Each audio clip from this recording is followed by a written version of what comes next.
Yes, dear Ugandan. Mbadde nkusaba tufune akadde tuwulirize ku eno. Warning. US Secretary Marco Rubio gye yawadde Abafirika. Naddala ensi ezirumbye Congo. Yagambye the US deceived the people. The US deceived the people that Ukraine can defeat Russia. Mbu US yalimba abantu. Mbu Ukraine esobola okuwangula Russia. N'ayongerezaako ng'agamba the previous administration of the US leader obukulembeze obwakavaako obwa America obwali bukulirwa Joseph Biden miscalculated by financing the Ukraine in its conflict with Russia. Baabala bubi nga babala bubi batya nga bassa ensimbi mu Ukraine nga balwanisa Russia, and somehow managed to convince people that Kiev could not only win but destroy Moscow. Neyongera okulimba abantu mbu Kiev oba ekibuga ekikulu ekya Ukraine tekisobola kukoma mu kuwangula wabula kijja kusaanyaawo Moscow. Ukraine has been set back 100 years because of the conflict. N'agamba Ukraine eddiziddwa emabega emyaka 10 olw'obutawanguko obwo obuliyo. N'agamba ekyo kyandibadde ng'essomo erisinga. Lwaki? Kubanga Ukraine bagyonoonye yonna yonna. They have destroyed its power system. Naye lyandibadde essomo ery'ensi ezisinga eza Africa nga Rwanda. N'agamba this is a huge lesson for countries like Rwanda who agree to be used as proxies to advance the Western imperialism. N'agamba eryo lyandibadde essomo ly'amaanyi nnyo eri ensi nga Rwanda ekkiriza okukozesebwa okutuukiriza ebigendererwa by'amawanga ag'abazungu. As always, it does not end well for the host. Lubeerera nga bwe kitagwa bulungi eri gye batutte olutalo. Kiki yagambye? Lubeerera nga bwe tekigwa bulungi nga gye batutte olutalo. The parasite always flee the scene. Nga bwe kitagwa bulungi gye batutte olutalo. Ebiseera ebisinga bwe kiyitirira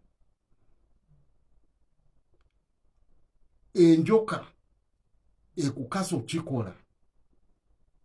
Ebiseera ebisinga ekudduka n'ekulekera awo gwe n'ofafagana nabyo. Nga kyategeeza kyeki abo abakuli emabega abakkako okutuukiriza ebigendererwa byabwe bwe balaba nga kyonoonese ebiseera ebisinga badduka ne balukulekamu. Mu Luganda kye twandigambye akuwaga okulinnya bw'ogwa akuyita kaddu wannema.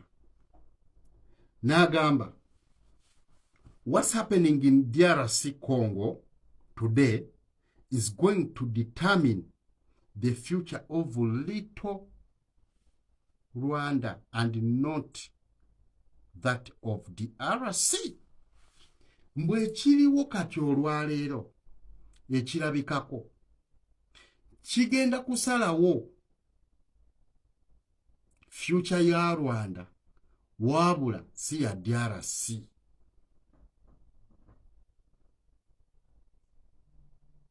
Ekyo ekiriwo nkiddamu olwaleero ekyarwanda okwefuulanga erumbye DRC kigenda kusalawo ku future ya Rwanda, si future ya DRC. Mukyo ategeeza Kagame ne bwayogeza olugumugumu, ne bwolaba Kagame mbu tatidde ayogeza okutiisa, akakasa mbu Rwanda obaga amawanga ageegase okufata oba okukuba DRC gajja kiwuliramu. So such a diplomat okukola statement wet olowooza kikyabalengedde?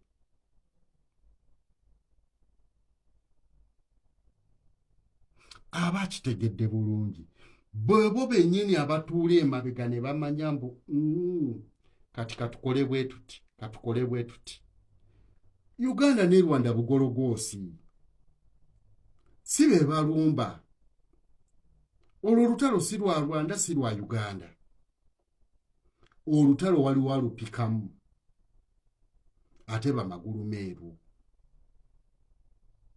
So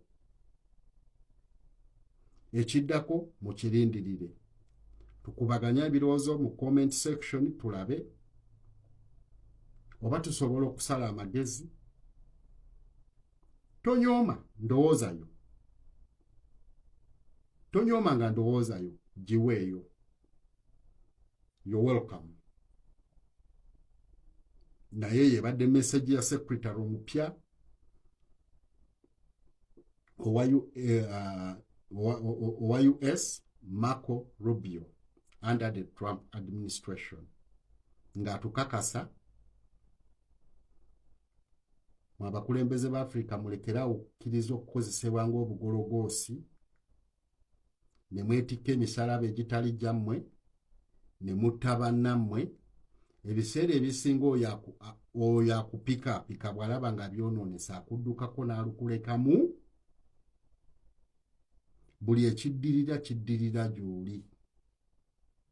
Kulwa Katonda n'ensi yange.